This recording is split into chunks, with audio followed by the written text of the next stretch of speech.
အာဘုတ်စော်နံအယက်နံနေတဲ့သူများဒီဗီဒီယိုကိုအဆုံးထိကြည့်ပါဂရွင်းနံအာဘုတ်နံအယက်နံတဲ့ပြဿနာသည်တကူရီတန်ရှင်းရေးတေချာလုပ်ပေမဲ့ဘာကြောင့်မလို့အနံဆိုးတွေထွက်မြဲတိုင်းထွက်နေရလဲဆိုတော့ဥမတန့်လိုပဲဖြစ်ပါတယ်မနှွေဦးတို့ရဲ့ဒီအစာအိမ်နဲ့ဦးလန်းချောင်းထဲမှာကိုနေ့စဉ်နဲ့အမျှစားသုံးလာခဲ့တဲ့အညစ်အကြေးတွေသည်မစင်ကြိုးတွေဖြစ်ထူကတ်နေမယ်ဆိုလို့ရှိရင်တော့ဒီဥမတန့်တဲ့ပြဿနာကြောင့်မလို့ကိုစကားပြောလိုက်ပြီဆိုတာနဲ့ဥအတွင်းထဲကနေလိုက်ပြီးတော့မှအာဘုတ်စော်နံနေနံရခြင်းဖြစ်ပါတယ်ဒါကြောင့်ဒီဗီဒီယိုကြည့်နေတဲ့မိတ်ဆွေကလည်းအခုလက်ရှိကိုကိုတိုင်းကတကိုရီတန်ရှင်းရေးတေချာလုပ်တယ်သွားရိုက်စေးလဲကောင်းပိတ်ဆိုတာတွေပြောင်းသုံးတယ်တရက်ကိုသွားလဲ3-4ချိန်လောက်ပြောင်းစင်အောင်တိုက်ပေးမယ်အနံ့ဆိုထွက်နေတယ်ဆိုရင်ဥတန်ရှင်းရေးလုပ်ပါဥမာစည်းတန်ရှင်းနဲ့ဂရင်းနံဆိုနန်းနာနဲ့ဘာဆိုင်လို့လဲဆိုရင်စောနာကအရှိမပြောသွားသလိုပဲဥညစ်ပတ်လို့ကိုနေ့စင်နဲ့အများစားသုံးလာခဲ့တဲ့အစာဟောင်းအညစ်အကြေးတွေကမစင်ကြိုးတွေဖြစ်ထူကတ်နေတာကြောင့်မလို့အပူအပုတ်အနံ့ဆိုးတွေကဒီဥရင်းထဲကနေလိုက်ပြီးတော့မှထွက်လာရခြင်းဖြစ်တယ်နော်အခုလိုမျိုးပြဿနာဖြစ်နေတဲ့သူတွေဒီ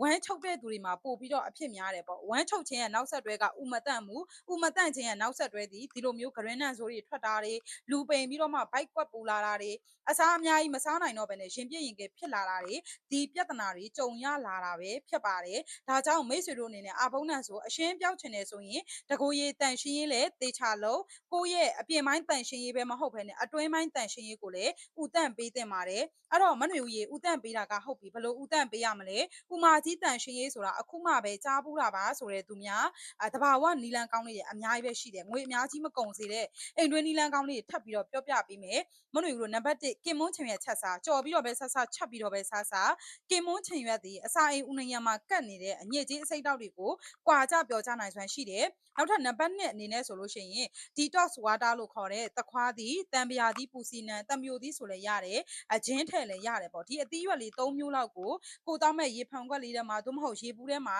အနှဲငယ်စီလောက်စိတ်ထည့်ပြီးသွားပြီဆိုရင်4-5နာရီလောက်ရေစိမ်ပြီးတာနဲ့အဲ့ဒီအရေလေးကိုတရက်တစ်ခွက်လေးတောက်ကြတဲ့နီလန်းဆိုလို့ရှိရင်လည်းအရန်ကောင်းတယ်ပူစီနံလည်းပါဝင်တာဖြစ်တဲ့အတွက်ဂရင်းနံဆိုလည်းတတ်တာစေတယ်အပူအပုတ်လည်းကင်းဝေးစေပါတယ်ရှင်နောက်ထပ်နံပါတ်3နီလန်းအနေနဲ့ဆိုလို့ရှိရင်တော့အမြင့်ထက်ကျွယ်ဝတဲ့အစားအစာများများစားသုံးပြီးဒီစင်ထိုးဆိုင်တဲ့ဘူးညွန့်နေဖယုံညွန့်နေဂရက်ခါညွန့်နေနောက်တစ်ခုဟင်းနုနယ်ရွက်တွေပေါ့ဒီလိုမျိုးအစိမ်းရောင်အရွက်တွေဒီအမြင့်ထက်ကျွယ်ဝဆိုတာပါဝင်တာဖြစ်တဲ့အတွက်အစာခြေစနစ်အားကောင်းစေတယ်ဥနရံမှာကတ်နေတဲ့အညစ်အကြေးတွေကိုဆွဲချပြီးတော့မှဝမ်းအဖြစ်ကွာကြပြောကြနိုင်စွမ်းရှိတယ်ဒါကြောင့်မလို့မိတ်ဆွေတို့အနေနဲ့ဝမ်းမှန်ခြင်းနဲ့ဥတန့်ခြင်းနဲ့ဂရင်းနံဆိုရင်လည်းတတ်တာခြင်းနဲ့ဆိုလို့ရှိရင်ကိုယ့်ရဲ့အစာအိမ်နဲ့ဥလန်းချောင်းတန့်ရှင်းရေးကိုဒီနီလန်းလေးတွေနဲ့လည်းဖြည့်ရှင်းပေးလို့ရပါတယ်ရှင်အကယ်၍ကိုယ့်အနေနဲ့ကပတ်စံတက်နိုင်နေမနှွေဦးရေ